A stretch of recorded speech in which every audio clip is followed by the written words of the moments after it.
Call the City Council meeting in order. Clerk, please call the roll. Councilperson Germaini. Here. Lamore. Present. Felder. Here. Whitman. Excused. Echoangeli. Here. Vining. Here. Mayor Clark. Here. I'd ask you all please rise for the invocation. Remain standing for the Pledge of Allegiance. We have faith and hope in each other and our democratic form of government. We ask for your guidance in the decisions that are made here. We ask you to work for the welfare of this community and all of its residents. Pledge allegiance to the flag of the United States of America and to the republic for which it stands, one nation, under God, indivisible, with liberty and justice for all.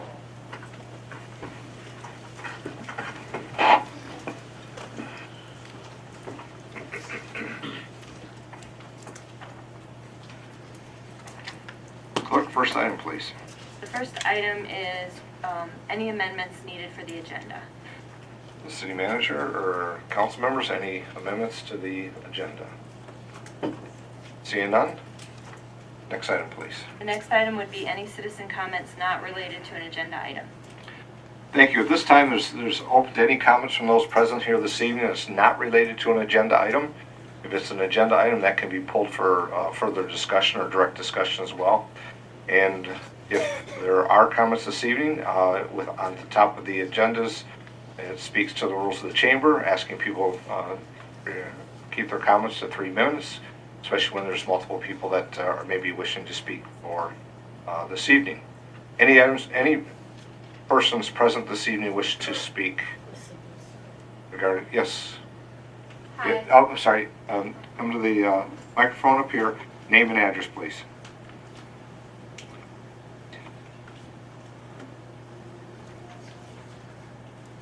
Hi, I'm Tammy Van Riper, and I live at 711 Cass Street.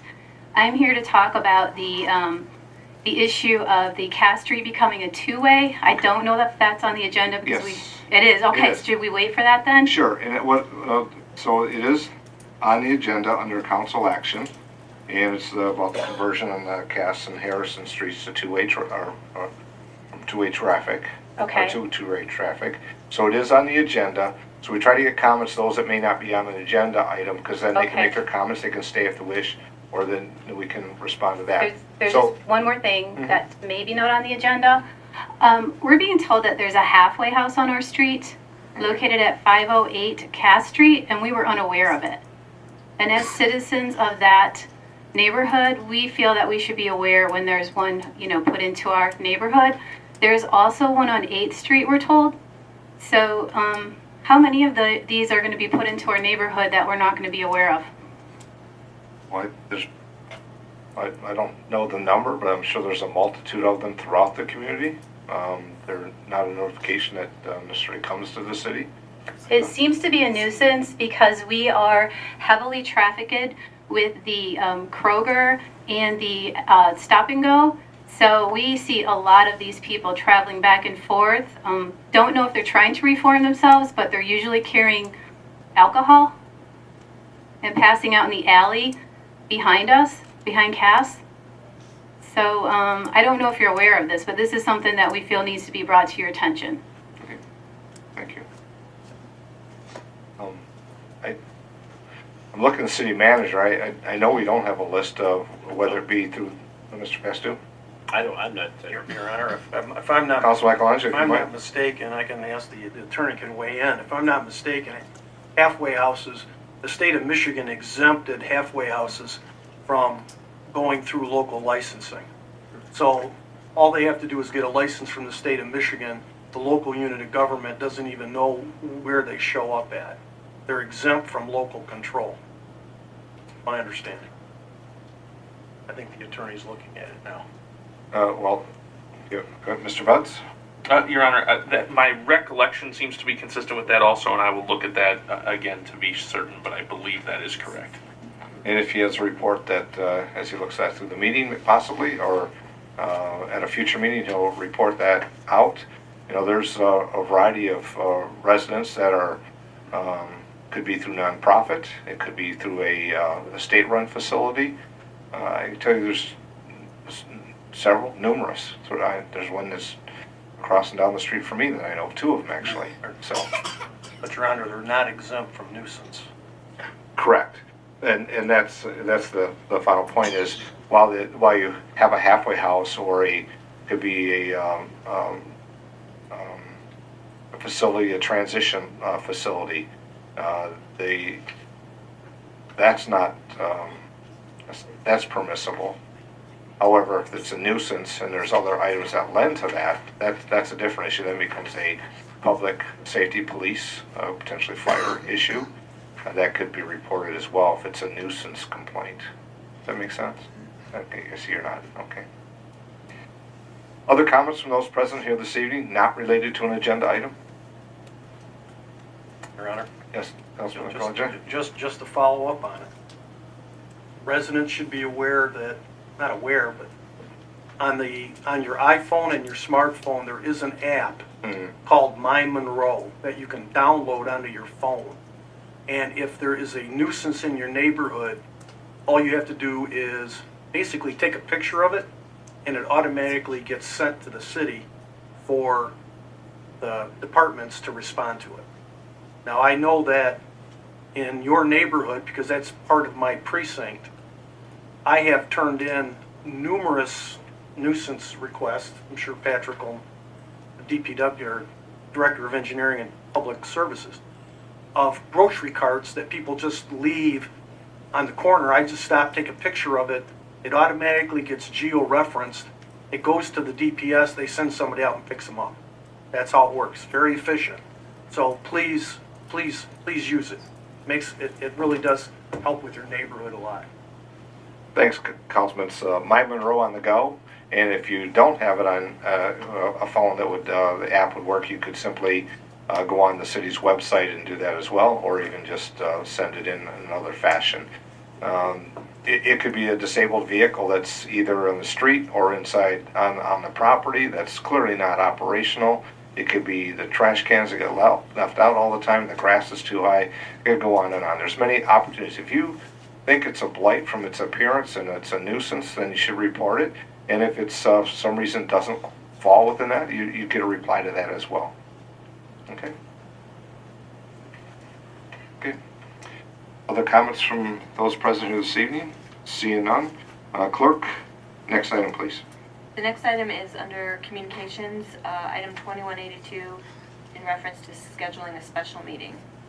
Thank you. Mr. Pastu. Thank you, Your Honor. I just, we have this item on here requesting council to, since we have a fifth Monday this month, and clearly a lot of items to discuss, very similar to what we had done earlier in talking with Mark Russell regarding Labor Park.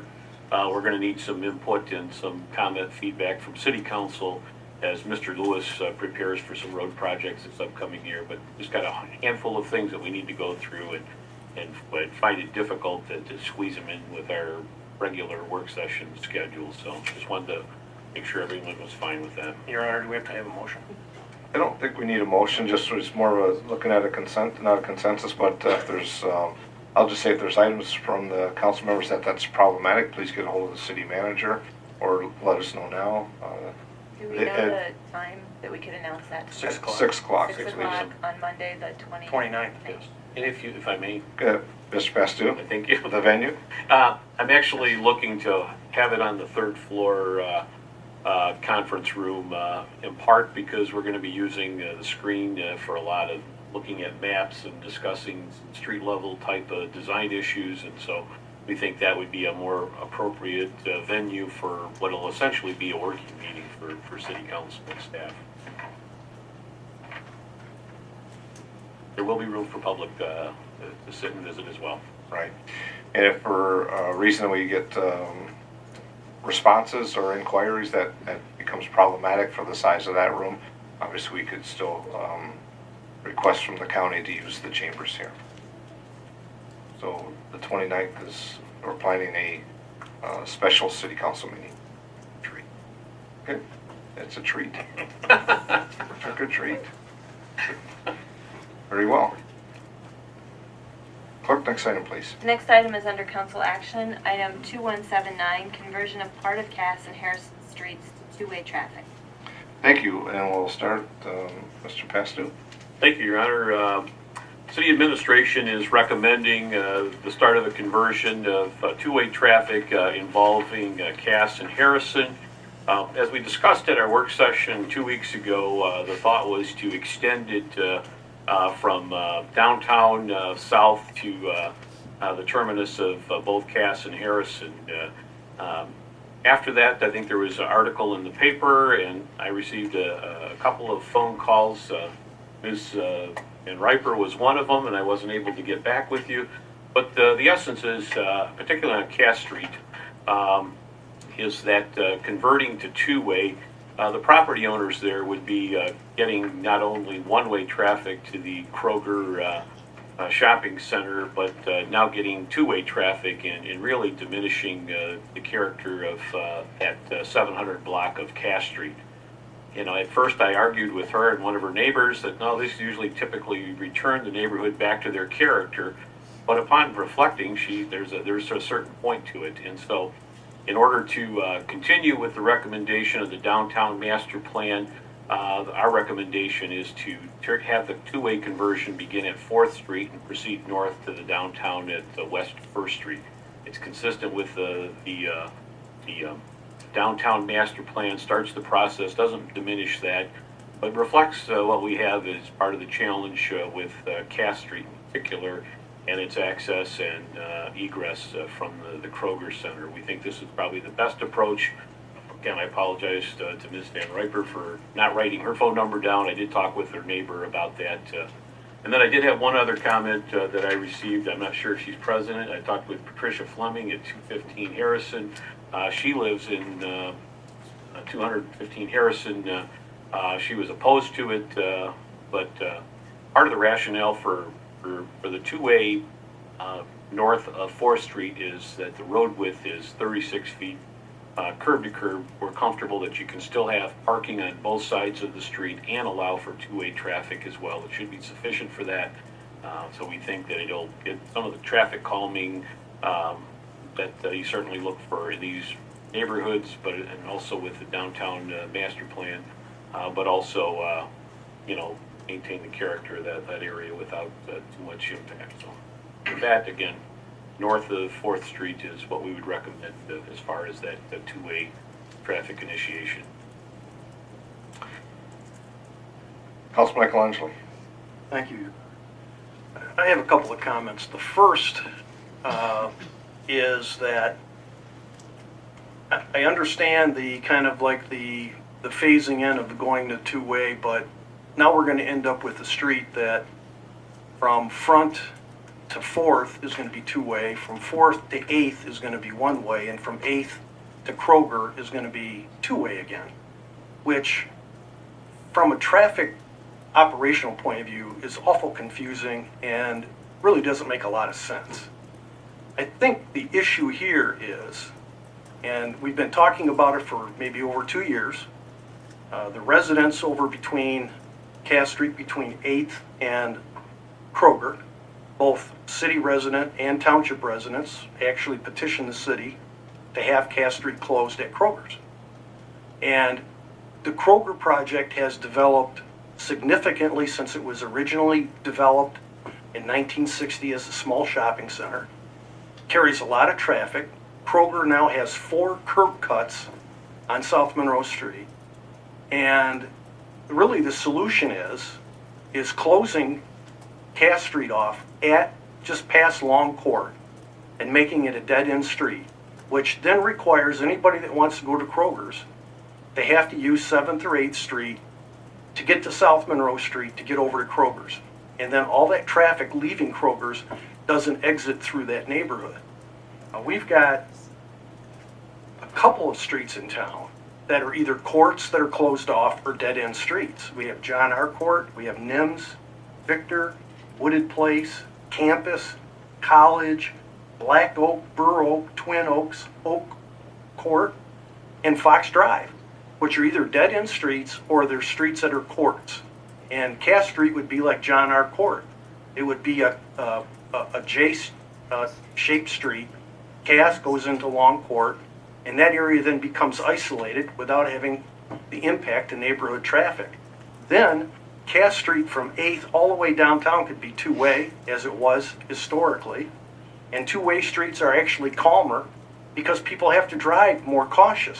One-way streets, people can increase their speed because there's not oncoming traffic. So I think we're taking kind of these incremental approaches without really addressing the problem. And the problem is that the Kroger shopping plaza has gotten too big, creates too much traffic for that residential neighborhood. And that's what we have to resolve. And the recommendation put forth by the city administration is not going to resolve that issue. Other comments from council? And I guess my other comment, Your Honor, because I had mentioned it to the city manager during the recess, I don't understand why we can't impose a time period where we test that theory, where we close it off temporarily with concrete barriers and put up the sign and go to two-way and do it for 6 months and see how the traffic operates and what the traffic patterns are, and then make an evaluation. Because regardless if you do modeling, traffic engineering modeling, people's behavior is not going to get factored into the modeling, okay? Where they come and they go. So I see this as, like the city manager said, you know, a lot of people, a fair number of people that took the survey said that they want a vibrant downtown. We just finished an $80,000 master plan that says we can get to a vibrant downtown. Some of the steps are converting the one-way streets to two-way to make them calmer, more pedestrian friendly. And when we have the opportunity to do it, we should do it, or at least try to do it. So that's the position I'm in. I'm sure the neighbors have some concerns that they want to address, but I really think Cass Street needs to be closed off based on the amount of traffic that's over at the shopping plaza. It's not fair to that neighborhood to put up with that much traffic. I'll make some comments. I think that from the master plan standpoint, of course, it's talking about the one-way streets or even downtown. We have people that go down the street and they don't get to where they want to go, and then they don't feel like coming all the way back around, so they're just departing. I've heard those stories. Many reasons it's a challenge for those to get to certain places they wish to go in the downtown. So that's the master plan, as Councilman Michelangelo said. But also impacting that is how the streets feed into the downtown. And we have 7th and 8th Street that are one-ways. The history of that, because of the Woodcraft Square and what used to be the Lazy Boy Manufacturer building, and that's why it was put there. People get into work in the morning, they can leave in the end. That's decades ago, and is no longer a factor of why they're there or why they were made one way. So Cass and Harrison leads into the downtown, and I think there is some concerns regarding the changes of the streets of being intermittent as opposed to being the full length. That part I understand. The Kroger side of it and the end of Cass Street at Long Court, and we've had this discussion a couple times with council, it is problematic because of where the land jurisdiction between the city and the township exists. It's in the middle of Long Court. We've talked about stopping and going one way or stopping and going the other way, and I think it's an inconvenience. Now, it doesn't matter how many residents, it's an inconvenience to get to Long Court. Unless, of course, the township's willing to push that back and have their residents not to have access from that side, because they would be impacted as well. That discussion hasn't gone forward further since the last time we talked about it.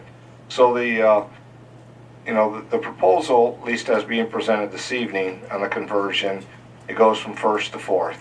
I did get one call, and that call actually came in today from a resident, and while he lived at the farther end of, he didn't say, the farther end of the south end, his concern was trying to get to the post office and the amount of traffic that would be there. And when I said it wouldn't be between Front and First, didn't seem to grasp that part of it. It would still be the same. That would not change, because there's a reconfiguration and an engineering component that has to be done in the area of the Knights of Columbus, the post office, and that points of that come together at Front and First, and that whole different ways that you can turn And while it'd be problematic to make it two-way at this point off of Harrison. So, while I understand Councilman's point, yep, we have people that use that access on Cass to go to Kroger, and we have people that use access to depart from there and come back in the community. But it's not just the residents that live there; it's residents throughout the community that access that for their use. And I appreciate and understand when it's the couple residents that live in that block that they have the traffic that goes by, but it's not different than other places in our community as well, where traffic is more of a volume by where you live. But to change that means that everybody else has got to take a different route to get to go to the grocery store and come back out. So the two ways, converting to two ways, I'm not opposed to. It's how we going to get there. And I'm not supportive of closing off at the Kroger's for a variety of reasons of the use.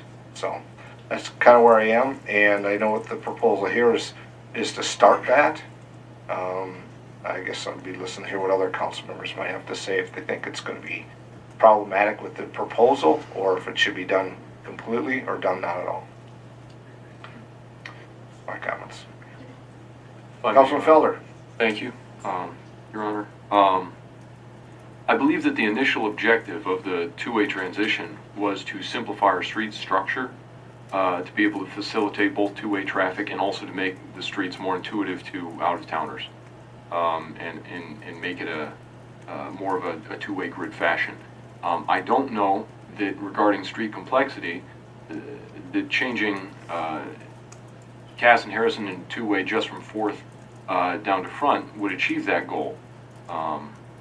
So I'm not sure the benefit if we're not going to be able to facilitate the entire two-way transition, which I'm not saying that I'm in favor of, but if we can't facilitate that, I don't know that a halfway solution does anything but complicate the situation. In addition, I just want to check if the transition would affect any on-street parking that we see now, not only because of the street width, but also because of the blind spots that you're going to have, where you're going to have to increase the no parking zones within the distance of the curb. So I just want to make, because there is a scarcity of parking, not only for those two streets, but also for the cross streets, 1st, 2nd, 3rd, 4th, that are in that same neighborhood, but might not be on Cass and Harrison. So those residents would be affected as well. So I don't know if the city manager has comments as to that, but I'd certainly be willing to listen if he has something to say. Sure, I'll take comments from Mr. Pastu. There is a difference in the width of 1st and 4th, as then going further south after 4th. Mr. Pastu? Thank you, Your Honor. Regarding the conversion, I mean, part of the driver is the downtown master plan, and particularly changing the orientation with 1st and Front Street. I'm not sure you can accomplish that until you start incorporate Cass and Harrison as part of that conversion. This is, if you will, in some ways, so I thought the low-hanging fruit to initiate this process. Regarding parking on Cass Street, and part of it is, and having driven through there many times, there's not a lot of parking that we see on street, particularly, I see it south of 2nd Street and in that area. In fact, if anything, we're actually, as part of one of the other master plan recommendations, is to address some parking considerations. Clearly, the parking meters there are not utilized all that heavily. So from a staff standpoint, I think we're comfortable with that. You may lose a spot, related to moving back from the intersection to provide the proper sight lines you'll need for making turns. But again, it's not in areas that I would think they're heavily parked on street along Cass in particular.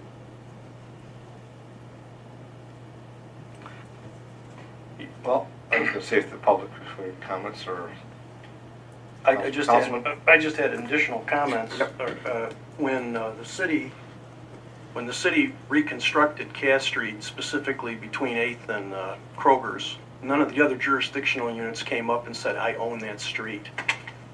And the township doesn't have any authorization, or the township has no control, even if it's in the county. That's through the County Road Commission. And I don't think the County Road Commission, I'm just assuming what the issue would be for the County Road Commission, since we're the ones that have already removed the snow on that street. I don't see a County Road Commission truck coming down there and removing 25 feet of snow. The other part is Cass Street, maybe I'm wrong, but visually Cass Street, Harrison Street, Smith Street, Hubble, Adams, Bacon appear to me to be almost all within the same width. So it's not like Cass and Harrison are very narrow. They were all platted at the same time. They're all virtually the same width. And they all function differently. The exception is Cass Street gets the brunt of the traffic primarily because people in town know they can cut through the neighborhood. They can go down Cass Street to get in. They can go down 8th and Cass to get into the backside of Kroger's. Harrison Street, which is 1 block away, between 8th and 9th Street, which goes into the township, totally different character. Why? Because there's no access into the Kroger's. So that neighborhood's entirely different. So I'm just going to submit. I just think that if we're going to do the two ways, we just gotta take the bull by the horns. And we have to do something with closing off Cass Street so there's no access to Kroger's. So I'll leave it at that. If I may just ask Yes. City Engineer Patrick Lewis, I do think it is narrower south of 4th Street. I think it's, what, is it 28 curb to curb or? Sure, I'll rattle off all the stats for you. I can't speak to all of the streets that you referenced, Councilman, as far as Bacon, Hubble, and those. Generally, the city, when it was building, because a lot of this was when the street was paved for the first time, the general consensus was if it was going to have parking on one side, it would be 26 feet. If it was parking on both sides, it would be 28, unless it was a major street, and then it would be 28 with parking on one side. I'll give you the numbers with respect to Cass and Harrison, and I think Smith is pretty similar. All of the grid system north of 3rd Street was designed wider, and most of our streets in the downtown area are that 36 foot in width in that downtown corridor, kind of bounded by Smith and 3rd and Scott, and that's because that was set up to have two-sided parking and two dedicated lanes of traffic, similar to what you see on West 3rd Street, East 3rd Street. 36 feet wide, 2 8-foot parking lanes leaves you 20 feet for a 10-foot lane in each direction, and that functions very well on a 3rd Street. Cass and Harrison north of 3rd, that's exactly the cross section you have, 36 feet, parking on both sides, with the exception that right now those are one-way streets, which gives you essentially a 20-foot travel lane. So that's the width north of 3rd Street. It's the same for both. South of 3rd Street, Cass is a little wider, is 32. I don't know where the 32 came from. Probably had something to do with the fact that Boyd School was located on that block, and so it needed to be a little wider when the school was there. So that would give you 16 feet of width with parking on both sides. Again, those are pretty tight two-way lanes, but it's I don't believe the traffic volume would be so continuous that would be a problem because the parking on that block isn't too dense. South of 4th Street, Cass Street is 26 feet in width. So it's right now it has parking on one side of all blocks except the block between 5th and 6th, and that came about 20 years ago. There was a request made, and since it was a one-way street, it could be accommodated. I don't know if that block really needs parking on both sides. Again, you've got cross streets every 300 feet, so if you had overflow parking, you could still use those cross streets.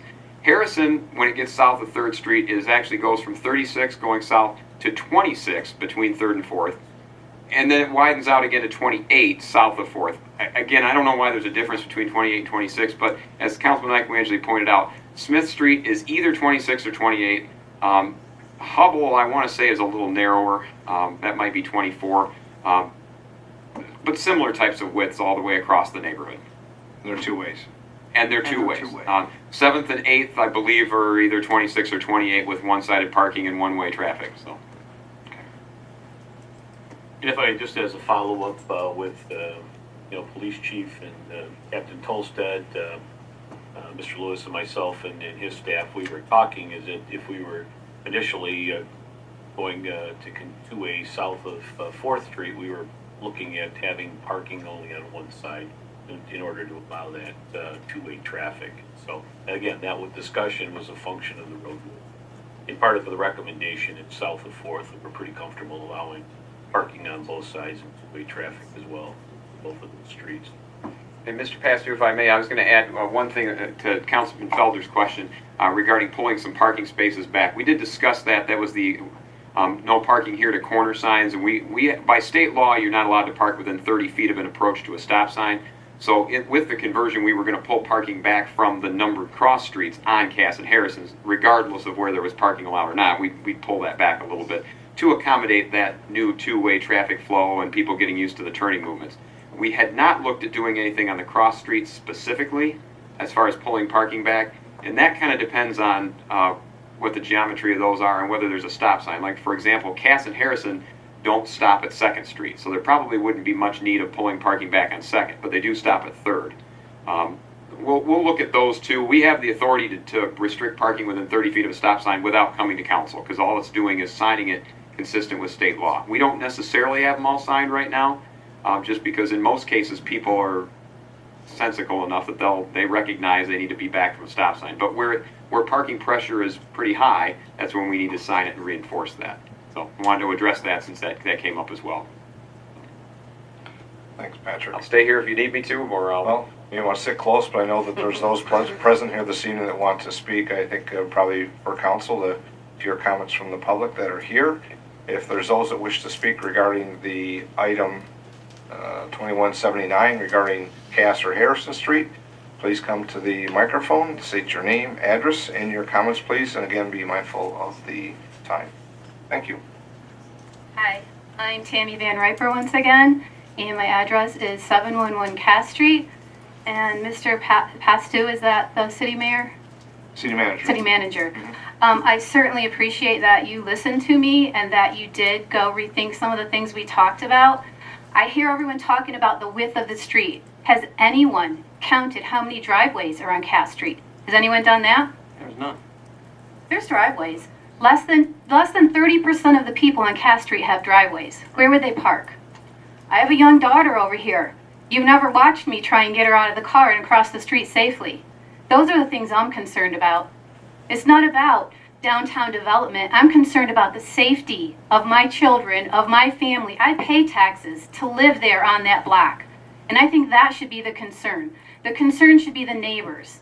And we have no safe way to park if you take that parking away from us. It is 26 feet wide. And if you park a car, that's taking away about 4 feet. Every hour on the hour, the corner of 8th and Cass has a Lake Erie Transit bus stop. And people get unloaded all day long. There's more traffic. How's that bus going to get through when there's someone coming the other way? Have you thought of that? There's a lot of things to consider. I mean, I have went through. It took me about 1 hour to get over half of the homeowners, not renters, homeowner signatures that oppose this. 1 hour. And that's a survey I did. Have you done that survey? These are some of the things that I question when I come here today. Another thing is, the bar traffic. We see people use this street to go to the bar. How do you think they're going to get home? You think they're going to take Monroe Street after they're drinking? No, they're going to take Cass. Less police traffic. That's not fair to us. They're already taking the alley by feet. The pedestrians are up and down the alley all the time. And you want me to take a snapshot of the grocery carts and stuff? What about the bodies laying in the alley? Have you ever went back there? It's annoying. I can't go back there. There are people that will literally come up that are laying in the alley and start bugging you. That is not fair to us tax-paying citizens. There are people that have moved off that block because of that. Now we're trying to keep this neighborhood beautiful and safe for our families. There was duplexes on both sides of me. They have now turned them back into single-family homes. They're restoring them. These are 1800, 1900, craftsman style, just gorgeous homes. I mean, the museum are doing specials every other week on, the beautiful houses downtown and how the history of these homes. How are we going to preserve these neighborhoods and these homes when all you're concerned about is the downtown? I can see 4th Street on. Yeah, that makes sense. The streets are wide, the traffic's there. I mean, I don't know where the businesses are that people are going to, but if you say so, I guess the out-of-towners are going somewhere there, but they're mostly going to Kroger. I'll tell you that.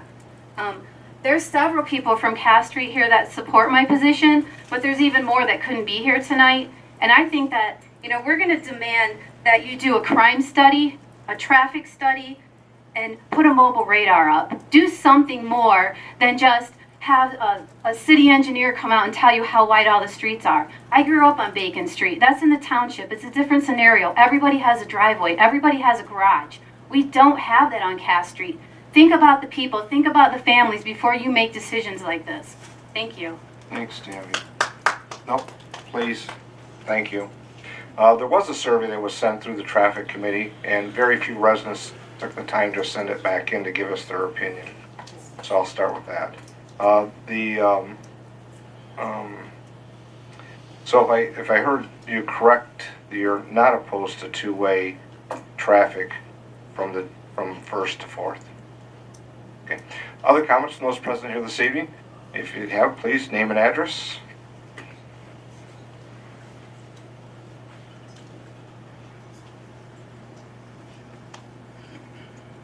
Brett Ramo, 527 Cast. One of the questions that Mr. Pashew brought up said about parking. He said you're not seeing a lot of parking on Cass Street. Well, I would like even my precinct man to come through my neighborhood about 5 o'clock in the evening. You're not going to find a parking spot. Mind you, I have a driveway. So I have a little benefit, but I also have a take-home vehicle that I cannot park on the street because it will get vandalized, which has happened. I've had police reports made on that. But now, in my neighborhood, I'm one of the few owners of the house. I have a lot of renters, a lot of children in the neighborhood. It's a little upsetting because last night, while I was out walking my dog, a drunk driver going the wrong way, barely could see over the wheel, almost hit me and my dog. Now you add two ways on a 26-foot wide street. Now, first of all, where are people going to park? Secondly, kids walk there every day from 6 and Cass to go to the middle school and to St. John's. These kids are going to get ran over. I don't have children, but I see these kids walk every day when I get ready to go to work. And I see people fly through the stop sign, wrong way, where there is no stop sign, just blow right through. They blow right through 6 and Cass, because why? They want to blow through the light at Monroe Street. So by bringing two-way traffic onto the street, these kids are not going to have a ghost of a chance on that street. I'm an adult and I can see a car that's not going to slow down. Kid's not going to know the difference. So hopefully you guys take that into consideration. Brett, just a real quick question. I missed the Cass Street, but what block? 6 and Cass. 600 block? Okay. I mean, So the question this evening for the leases being proposed to the council is making from the recommendation from administration, this conversion of part of Cass and Harrison to two-way between First and Fourth. Oh, exactly, and that's... Your position on that is? I really don't agree with that either, because unfortunately, here's what's going to happen. You guys are going to put that into place, and later down the line, you're going to say, oh, this did great, so let's put this down here. This worked here, so we're going to move it here. And then we're going to be right back to square one where the problem is. The streets are not wide enough. There's too many dangers for this. And when you said about the surveys, that was another comment. You guys put in the newspaper that everything north of 4th Street was fine with it.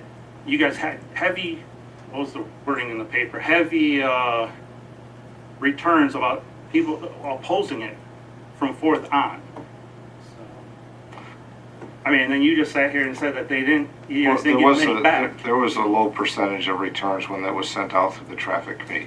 So, understanding Cass and understanding the block that you live in, which is narrower, any comment to the other streets that run parallel that are two-way with a similar size? Any thoughts? I mean, I don't live in those neighborhoods, so I can't speak on those neighborhoods, so. Good answer. Thanks. Right? Thank you, Brent. Your Honor, if I Yes, and then we'll see if there's other Yeah, I comments. just wanted to clarify a comment that was made. Yes, there is a lot of on-street parking up that further south on Cass and Harrison. My comment in response to Mr. Felder's question was more in the downtown area, particularly the block between 2nd and 1st, and I think even 3rd to 2nd, there's not a lot of on-street parking that takes place, particularly during the daytime. So make sure that that's Okay. what I'm talking about is in the downtown immediate area. Name and address, please. Jamie Lehman, 527 Cass Street, same address. I thought you had a great idea as far as closing off at the end of Cass by 8th to Kroger. However, I am opposed of the two-way, even to 4th. Being only in Monroe for a year now, I've lived in cities where they've had those changes where it goes from two-way to one-way back to two-way, and it gets very confusing for out-of-towners. So I don't see where that's gonna actually stop people from considering that to be a two-way all the way down. It's just gonna go straight through. We already see issues where people go the wrong way. So I don't see where that's going to solve any of the problem.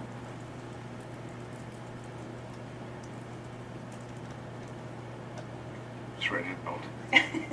That's okay.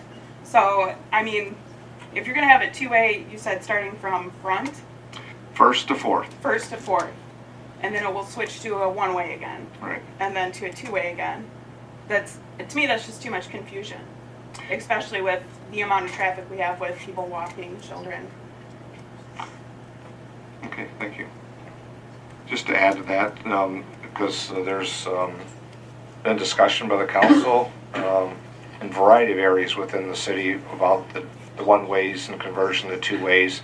There's some on the north side of the river, and there's actually examples of a couple where they are one-way and then they go to two-way. And it's well marked and signed. You could go up Godfrey. I almost said Borges, but Godfrey is an example of that. Starts as a one-way, goes up to the first intersection, and it converts to two-way. But it's a T intersection too from one side, so it's a little different, but yet there's others that are like that. Sir, name and address, please. Ralph Woodbury, 9 Long Court. I realize you're here to talk about changing from 1st Street to 4th Street. But since Mr. Ike Landry brought it up, and you also brought it up, Mr. Mayor, 2 years ago we did petition for a change to Cass Street at Long Court. What changed in 2 years that it didn't matter before and now it does? There was a study done. We weren't informed that a decision was made. We read about it in the paper. It was a quote of Mr. Pastu, I think he said, we need to figure out what we're going to do with the south end of Cass Street. Why did it take 2 years? Nobody seems to have an answer for that. Maybe, excuse me. Well, maybe I'll give an answer that it didn't come forward for council action because there wasn't sufficient council support to change it. So that's what I recall. There was 2 people on council that wanted to change it, myself and Councilman Raffco. The other 5 on council did not want to make any changes. Well, just FYI, everybody on the east side of Cass Street between Long Court and 8th Street have moved. They sold their house and moved. They didn't want to live there anymore. There is so much going on in that neighborhood because of Kroger. Kroger is literally in my backyard. I see it day and night. I cannot get out of Long Court sometimes because of the traffic there. Mr. Grassley, who petitioned this 2 years ago, unfortunately passed away. Never got to see anything. I'm just trying to figure out what we can do. And I realize this is not pertaining to the issue at hand, but since it was already brought up, I want to expound on that. Thank you. Well, Thanks, let me just address Mr. Woodbury. See, my position is it's all part of the same thing. You just can't take a street, my opinion, you can't take a street like Cass Street and say one end is going to be two-way, the middle part's going to be one-way, and the other end's going to be two-way. And then still think that you're going to be able to manage traffic, because it's not going to happen. The other part is going to be confusing to people, especially people out of town. And the other part, it still doesn't get rid of the problem. And the problem is, the reason why Cass Street is unsafe, in my opinion, is because of the Kroger Shopping Center, because people know that's the back end, that's how they can exit, and after they get used to driving it, they know they can go one way down 8th, and they can turn right, and they can go into Kroger's the back way without having to use the curb cut approaches on South Monroe Street. It's just motorist behavior, and I think it's all part of the same system. I don't think we can change Cass Street without addressing what's happening over at Long Court with the Kroger on Cass. I don't think we can do it. It's not going to work. Okay. I just wanted to bring that up. Thank you very much for your attention. Other comments from those present here this evening regarding item 2179? Further comments? The other part of it is, Your Honor, Councilman Michelangelo? I've had contact with the residents in that neighborhood for about 3 years. Mr. Grassley unfortunately passed away. Bill Scarf lived over between 8th and Long Court. Bill would call me up. I know his wife Reba. They had the same concerns that these people are addressing with people that are loitering in the alley, people passed out in the alley that have drank too much, that go to the gas and go. Those aren't traffic-related issues. Those are neighborhood-related issues that we have to address. So that area is over-impacted with a number of different issues. But traffic is one of them. I mean, and I don't think the city needs to spend $20,000 or $30,000 on a traffic engineering study, when all we have to do is put up a couple of concrete barriers and put up a dead end sign and then evaluate it and see what's going to happen.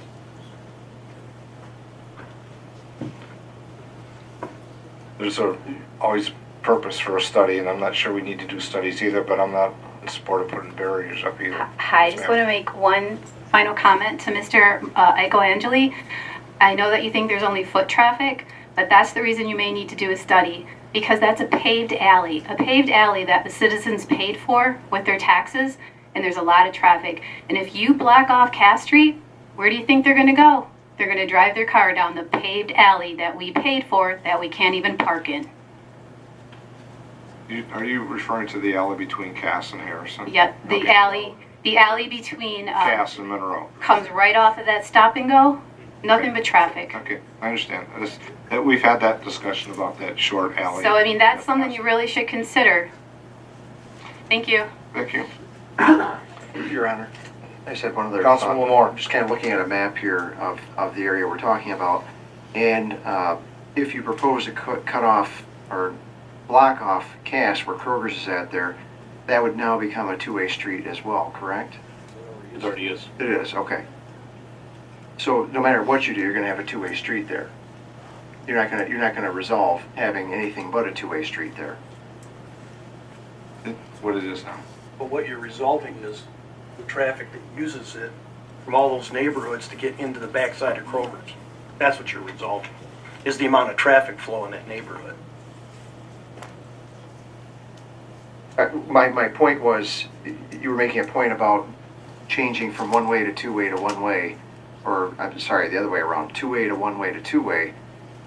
That two-way is not going to go away. That's still going to be there whether you block it off or not, is my point.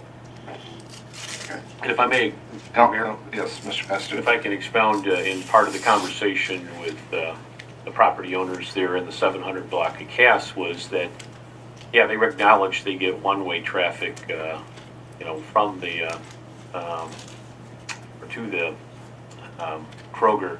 Now, their concern is we're going to get traffic from both ends.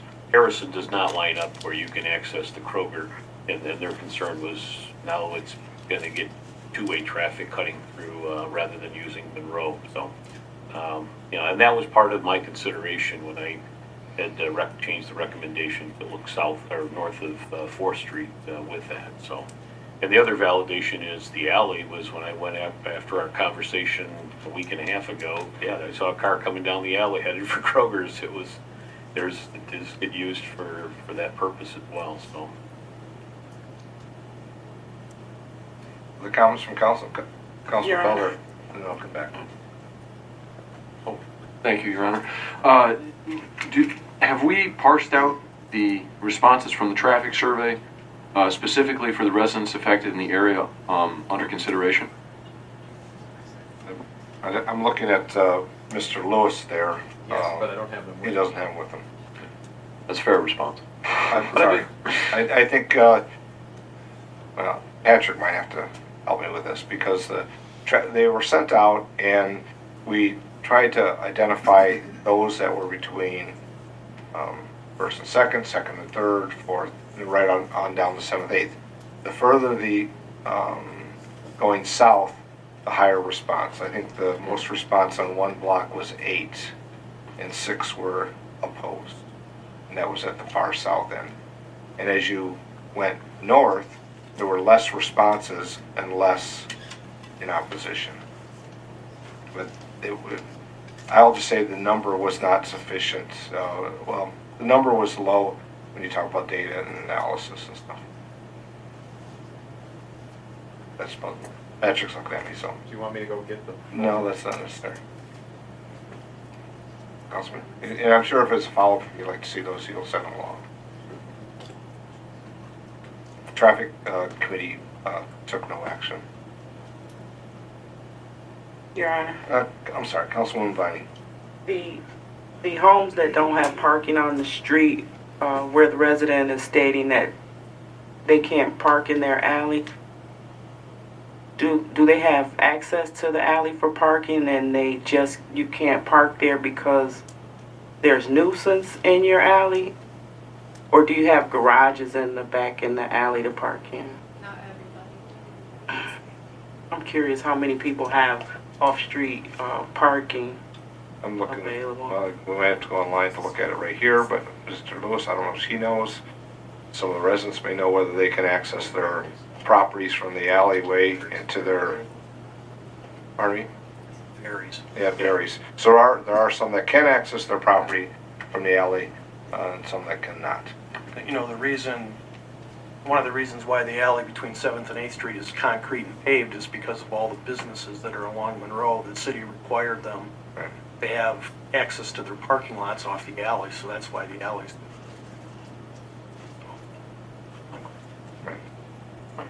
Councilwoman Germaini? Do we know how many residential driveways in this area will have that will impact the two-way traffic? How many driveways do we have? No. You're giving me that look. I have that information. Sure. There are approximately 58 houses, and there are only 16 driveways, the whole length of Cass Street. And would you guys like a copy of the survey that I did with signatures and addresses? Because I have over half of the homeowners that signed this that are against it. So I don't know, maybe they just didn't respond because it wasn't person to person. Sometimes it's better if you actually go talk to the people. But I did do that. I walked up and down. I can give you. I mean, you can make a copy. Tim, if you have a copy, you can give it to the clerk and she'll pass it on. Can you get it back? I also, would you like a copy of the survey that I did with the amount of houses compared to the amount of driveways? There's 58 houses and only 16 driveways from 8th Street all the way on up downtown. So that's not a whole lot. Sure, if you'd like to provide it to the clerk, sure. Just a question, how many of those houses out of the 58 that don't have driveways have access off the alley to garages or parking spaces? I'm not really sure about that because I don't think many people want to venture in those alleys. The reason is because that alley is the direct access to the parking lot of the Stop and Go. And I'm sure everyone knows what goes on there. So it's not somewhere you want to go. Some of it has alley, some of it doesn't. I didn't go the back alley. Right, the point is about the traffic and... Right, the driveways. And access. And another thing is, getting back to making this neighborhood friendly, there's a reason these houses were built with these great big front porches is to go out your front door, to go out onto the front sidewalk, not to always have to use the back access because you have nothing out front, no car out front, no way to drive out front. I mean, do you want this to be more family friendly oriented where people are walking down the front, using the front sidewalks, going out front to their car, or does everyone have to use the backyard and stay in the alley? That's just crazy. I mean, I don't think anybody's saying that, Tammy. Yeah, I mean, they're asking me about, I'm just telling you, street parking is not available. I mean, street driveway. And there have been several people that have asked to have driveways put in, and they have been told no, that you can't put a driveway in. I don't know what the reasoning for that is. Mary, what's the address next to you? All right, Tammy? 721. Thank you. Have copies. Thanks. Yep. Other comments from those present here this evening? Your Honor, Councilwoman Viney. I would be curious to know how many people have access to parking in the back of their homes. And I also don't know from the conversation that's going on, I don't know if everyone else agrees, if we're ready to take action on this one way or the other today. Doesn't sound like it.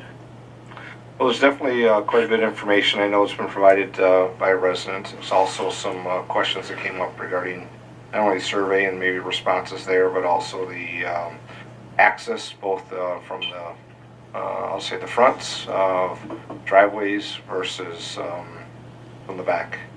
If there's alley access, which there's many residents in the city that have access to their properties through the alleys. I know we had action on one of those not long ago when Union Street is how we did a residential parking permits, but also had to identify those that already had access to their property from the alleyway as an alternative because of the very reasons we're talking about here this evening. When you talk about the streets and traffic, but also parking and the width of the street. It's all ties together. So Councilwoman, I'm not sure we have a consensus set right now unless the alternatives is to some form of a motion regarding the council action request that's sent by the administration, or there also could be a motion to postpone to get further information regarding what's been discussed tonight. But that's up to council to make a motion of some sort, but it is on for council action. Or if there's no comments at all, we'll move along and it'll die a lack of support or motion. Let's put some context to this. Sure.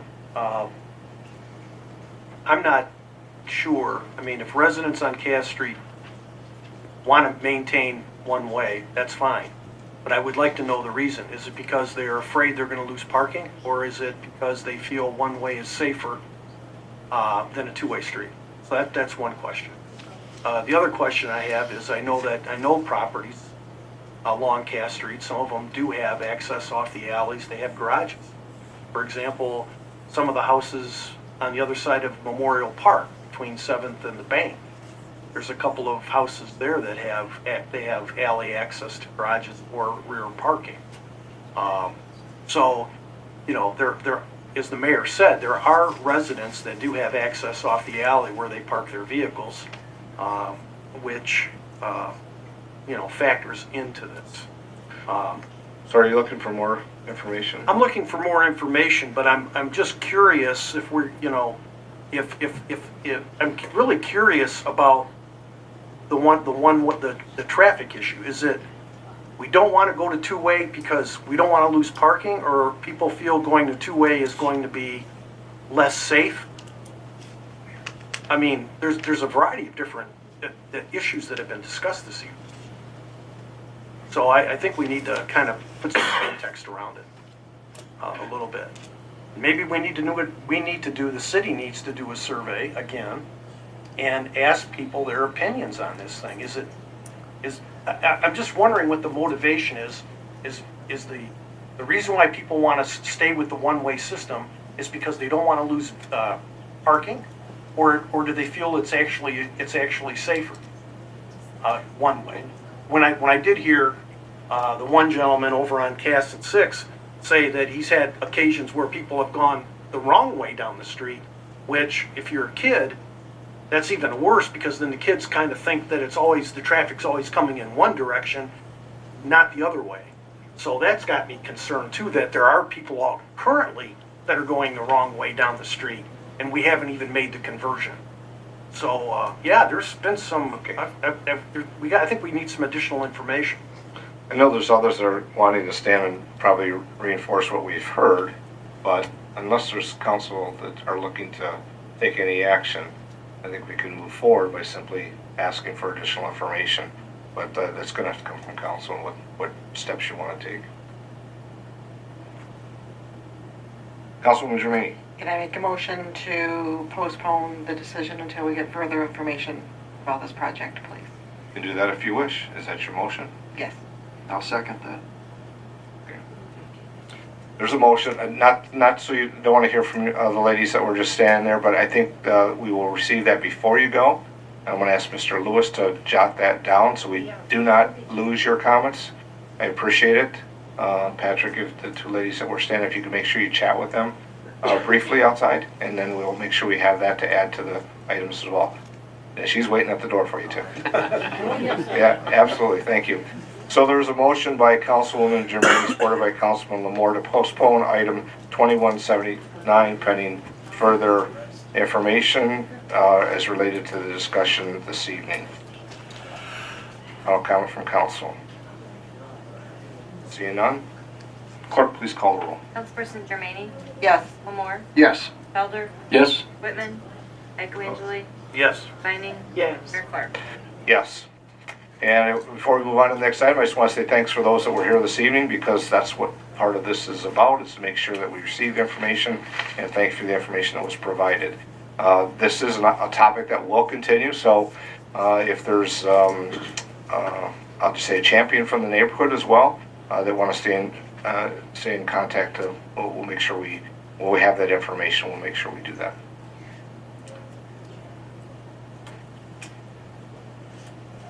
Clerk, next item, please. The next item is item 2186, ratify purchase of land at 1030 East 2nd Street.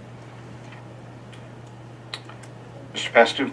Thank you, Your Honor. I'm asking City Council to ratify authorization I provided last week to purchase the property at 1030 East 2nd Street in the amount of $14,999.99 plus current outstanding taxes.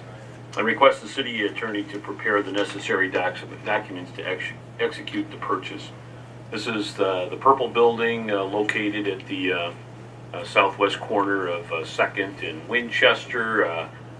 We've had some hearings regarding being a dangerous structure, and recently the city attorney was able to convince the property owner to try and sell it, which is essentially what he had as far as purchasing the back taxes when he acquired it a few years ago, plus what he's incurred to date. Ironically, we received a grant from MISHTA, of which we could apply $34,000 to an estimated $68,000 purchase or demolition for this, and we would use the balance of our CDBG money related to that demolition. So when we put the budget together, we were anticipating $14.7 for the land acquisition with that grant. So we're kind of in the ballpark. We're comfortable recommending it, but clearly I'd like council to ratify that purchase and also to let the community know that there are plans already in the works for the demolition. We've talked with the property owner about access to do an asbestos abatement survey so that we can prepare some specs for the demolition and hopefully have them to city council by November 5th meeting. We did get our grant application through MISHTA extended through the end of December to allow for this demolition to take place.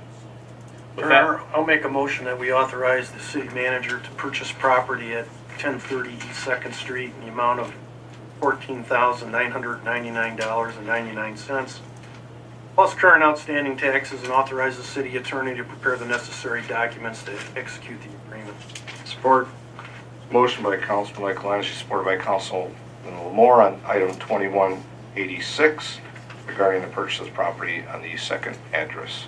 maybe one Yes. addition. I remember the city attorney mentioning there's a couple of bills associated with high grass that would be included in that amount, so. Understand. There's no other comments. Clerk, please call the roll. Councilperson Germaini? Yes. Lamore? Yes. Felder? Yes. Eckelangeli? Yeah. Vining? Yes. Mayor Clark? Yes. The next item on the agenda is the consent agenda, and for item B, approval of payments, the amount should read $1,622,610.90, 1622610.90.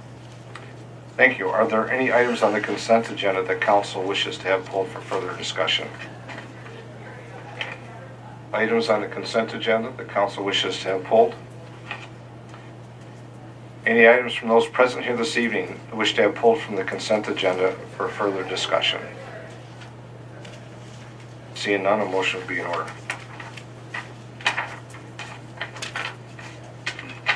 Your Honor, I'll make a motion that the consent agenda be approved and the items and their recommendations be carried out. Second. Motion by Councilman Eckelangeli, supported by Councilman Lamore, that all items on the consent agenda be accepted, placed on file, and the actions taken, resolutions adopted. Clerk, please call the roll. Councilperson Germaini? Yes. Lamore, Yes. Felder, Yes. Michaelangeli, Yes. Vining, Yes. Mayor Clark. Yes. Next item, I please. have no further items, Your Honor. Council comments, Councilwoman Germaini. This Saturday, there will be the Spirits of the River Raisin at the battlefield from 5 to 8 p.m. And I also want to mention that color is in the air, it's fall, and get out and enjoy our natural resources in the city of Monroe. Kayak the river, go down the Heritage Trail, and see all the colors in the water. Very good. Councilman Lamore. Yes, Your Honor. Just a few highlights from our last city council meeting held 2 weeks ago. I'd like to take time to make sure we as city council people do not try to represent one party or another during council time or city functions. We are nonpartisan and should be concentrating on city projects and city business. In all elections and campaigns, false claims are made about opponents on both sides. In many instances, improper behavior is exhibited. The last city election saw some improper actions taken by city employees representing city candidates. This year, State Representative Bellino found a piece of literature attached to a noose tied to a tree in his front lawn. I am sure that all candidates can claim such behavior from their opponents. Unfortunately, it has been too common in political races and rhetoric. My advice to voters in the city of Monroe: do your own research on the candidates. Most everything you seek about the candidates is available to you on the internet, from the state of Michigan or the federal government. In regards to our survey, which was recently brought to our attention in that same meeting, as council people, we have some work to do. That is my take from the survey.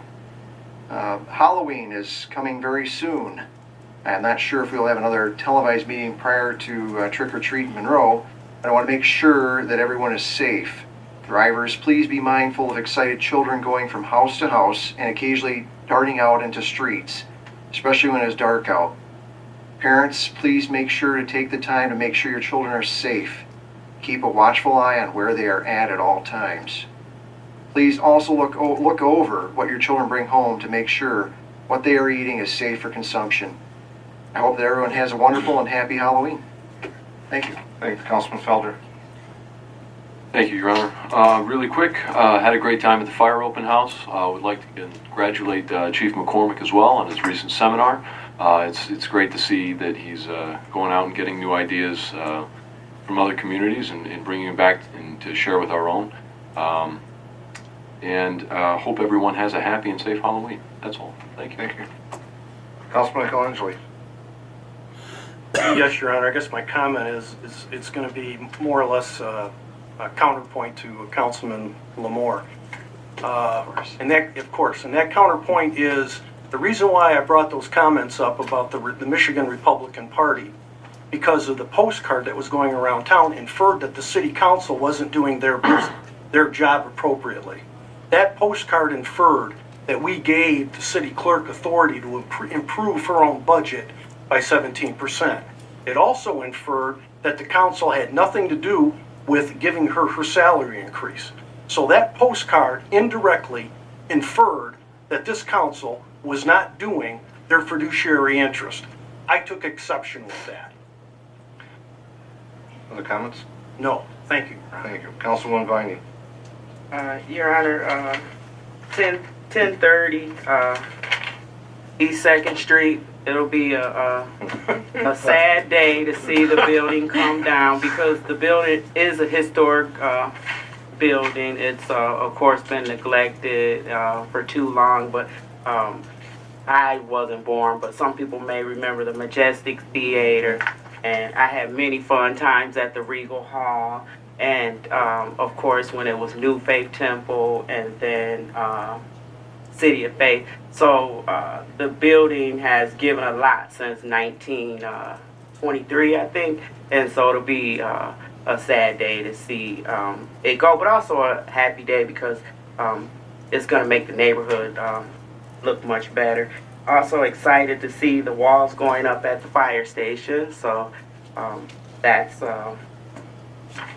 great. And then the Labor Park, I was happy that John brought that out about the number of children in the area and also the lack of mobility. And I hope that administration and the design team will definitely take those factors into consideration when they go back and look at the chances of a water feature being over at Labor Park. I think it's a great idea. I'm sorry we didn't include that in the original design, but I look forward to hearing back from the design company on that. Also, I wanted to say about the traffic, the two-way situation on Harrison and Cash Street. I've been on council, I think this is my 6th year, and we've paid for a lot of studies.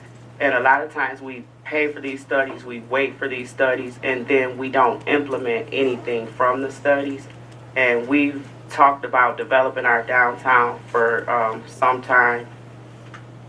If we're gonna pay for these studies, we need to start taking some of the recommendations of the study. I understand the residents' concerns. We just went through that on Cash Street and Kentucky. So, I understand, their concerns, but that's why I was asking about the back access to parking because on Conant Street they don't have alleys, so they didn't have any options if we remove parking off the street. But I just think we need to, if we're going to move forward in the development of our downtown, that we need to take some of these recommendations that we're spending the money on these professionals to give us their recommendations. So that's all for today, Your Honor. Thanks, Councilwoman. I have a few comments. I'll start by just following up with Councilwoman Vining. We have many facilities and buildings in our community that have legacy and have a great fond memories. Unfortunately, as you said, it's sad to see some of that go, but also the opportunity that presents itself in the revitalization of a neighborhood, and in this case, the Orchard East. And I've heard of other stories as well, just as the councilwoman said, of recollection of really some great times in a facility. We have those in other areas as well. Unfortunately, that decision comes pretty tough at times, and this has been a long road, so I appreciate council's input as we brought this to close, and I want to thank the administration for continuing to have contact with the final owner. Will be the final owner, I guess. I want to thank Chief from our conversations. Another traffic item and traffic detail that they started in Chief McCormick and from our Cranbrook discussions and Elm Avenue was within our packets this time. There was some detail and some data regarding Elm Avenue from along Custard and Richards, and then also on Elm from Borges and Godfrey. So I should have said North Custer. But just the data that was within the packet gave some information about the number of vehicles that were accounted for, what the speed height or speed was from the fastest to the slowest and the average, but also a few citations that were written. I received a note this morning from Patrick that the leaf bags for everybody that's maybe here or will be watching this through the replays, they have about 13 pallets of leaf bags left that'll probably get through next Wednesday. Monday and Wednesdays are the 2 days you can pick up. If there's any that remain after that, Saturday will be open also. I just want to say thanks again to the county for their allowing the city council and the city residents to use the county's chambers. We're hoping that, not because it hasn't been accommodating, it's been great, but hopefully we'll be moving forward soon into our refurbished city council chambers soon that maybe Mr. Pastu might speak about. The special council meeting, I just want to remind everybody, it is on the 29th. We're having a special meeting the last Monday of this month. It will be at City Hall on the 3rd floor, 6 to 8 p.m. There was one item on tonight's agenda that, while it wasn't pulled, I just want to make a comment to it. Actually, two of them, which is 2177 and 2178, which is a resolution the council passed to give the administration to move forward. Since we're talking about alleys and streets, those were both alleys, but also special assessment districts. One reason I want to bring it up, because we've talked, and Councilwoman mentioned about past studies when the Resilient Monroe was one, but we are implementing things from that. but the heart of Monroe was one that followed after that, and one of those really revolved around alleys. So I do support, and I did support as we move forward on the discussions on the alleys that are east of Monroe Street. But I appreciate including in the packet here the paved alleys, which maybe it's a reference to make sure we all go back and look at after tonight's conversation with the residents here regarding Cass and Harrison, and what the makeup of those alleys, not only what they are, if they're paved or if it's asphalt or other, but also the condition rating that's on there. And I looked at that list and I thought about the heart of Monroe and where the alleyways that are west of Monroe Street from First to First and First to Second and their rating. So I look forward to the opportunity to kind of resurrect that discussion in the future once we get through these and look at how we may be able to accommodate that. I know that's part of our downtown plan as well. So last thing I have, and it's not related to it's related to the ballot initiatives. And first I want to say, as we get closer, I know Clerk Lavoie always reminds everybody to vote. There's some really important items that are within not only those that are running for office, but also the ballot initiatives, and everybody become informed and educated about what that is. This is not a statement of for or against the ballot, but there's some timelines related to one of the ballot initiatives that I think council really needs to take some proactive, at least, discussion and potentially activity, because the way in which it's written and when it gets implemented 10 days after the vote is certified. I can't tell you how long that's going to be. I don't think the clerk can tell us how long that'll be, nor will the state tell us, because things could get passed, they could immediately do it, and then you have a short time frame.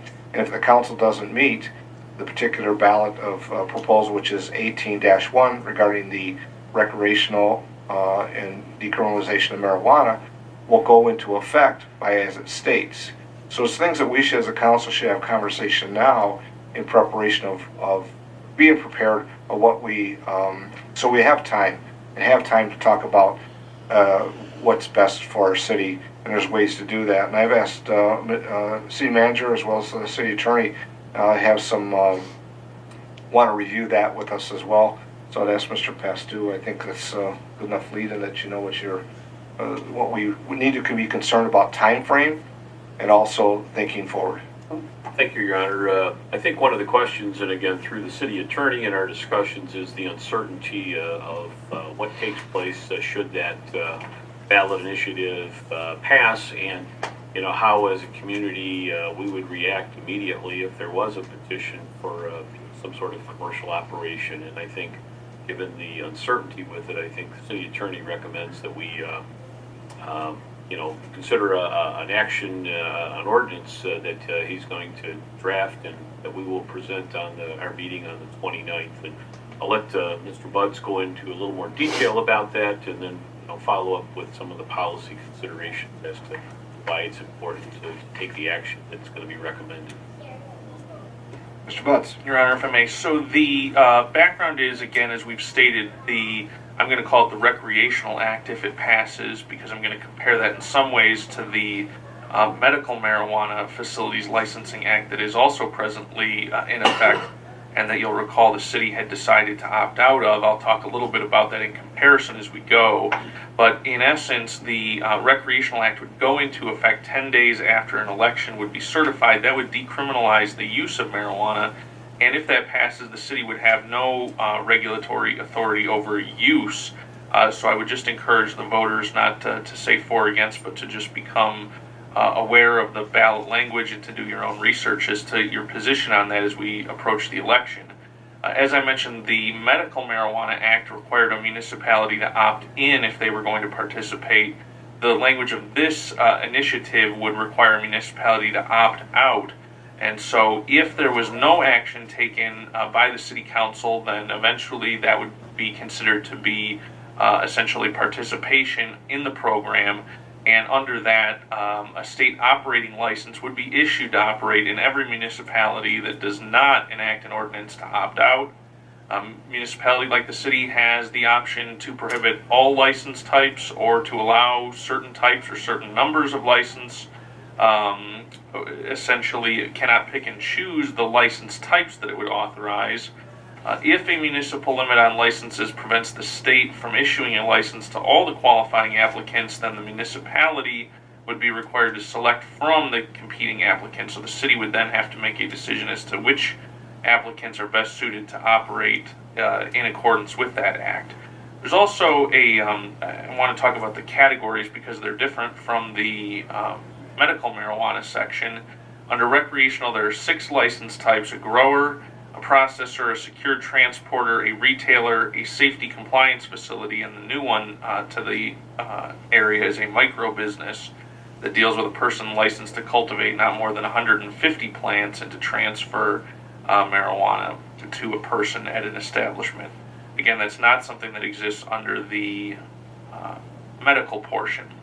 Also, one thing that I would like to point out in addition is that essentially we have a situation where the revenue portion that has been promised or at least enacted under the Medical Marijuana Act would be changed if this ballot initiative passes. So the excise tax would be reduced from 25% that would go to a city or municipality under the medical marijuana licensing to down to 15% if the Recreational Act passes, and that's only paid after the state is compensated for implementation, administration, and enforcement of the Act, and until at least 2022, or for at least 2 years, until $20 million annually is provided to FDA-approved clinical trials and research and in treating U.S. Armed Services veterans for medical conditions. So essentially, there is a lot, I'm going to say, still of uncertainty as to what state rules and regulations are going to be once a municipality decides to opt in or opt out. For a lot of the same reasons that I believe went into the city's decision to have an opt-out as far as medical marijuana until such time as we become clear as to what the rules and regulations are going to be and how it would operate. It's going to be my recommendation that an opt-out ordinance be considered, and I would be prepared to present that at the special meeting scheduled for the 29th for its first reading. So I have a question, because there's a lot of information there, and obviously it's a benefit of the council, but also those are listening. So if the council follows the recommendations and drafts an ordinance in preparation of an opt-out, that could be changed if the council wished to do so later once the rules were written. That's correct. Understood that. Yes, Your Honor, that's correct. So this would be an ordinance that could be enacted and then later decided to be amended or repealed as the council would deem appropriate. I think it's also probably important for me to point out at this time that if the council makes a decision, there is also the possibility of a local initiative to override that decision of the city council as well. Which is part of the ballot language, and given the depth of it, that a resident could circulate a petition with voters and then have another vote to rescind the opt-out if it stood. Correct. Okay. So really, Mr. Pastor, is about just being prepared in a time frame after the, if passed, after the election that has been approved. That's correct, Your Honor, and I think part of it is too is that these type of issues need broader discussion, particularly where they're cited for the different type of license that will be issued. You know, how close do you want it to a church? How close do you want it to a school? How close do you want it to a residential area? How close do you want these to a park? That's part of the whole premise with this is we need to understand a little bit more what these licenses look like and I think get on the front end of a conversation because at some point, even if there is a ballot petition, at least the community is aware that these are other significant factors that need to be considered if there is even a local referendum petition that comes forward. So I think it's a proactive thing to do to keep the options open and make sure that the community is aware of what what are the considerations in citing these different licenses if they are received.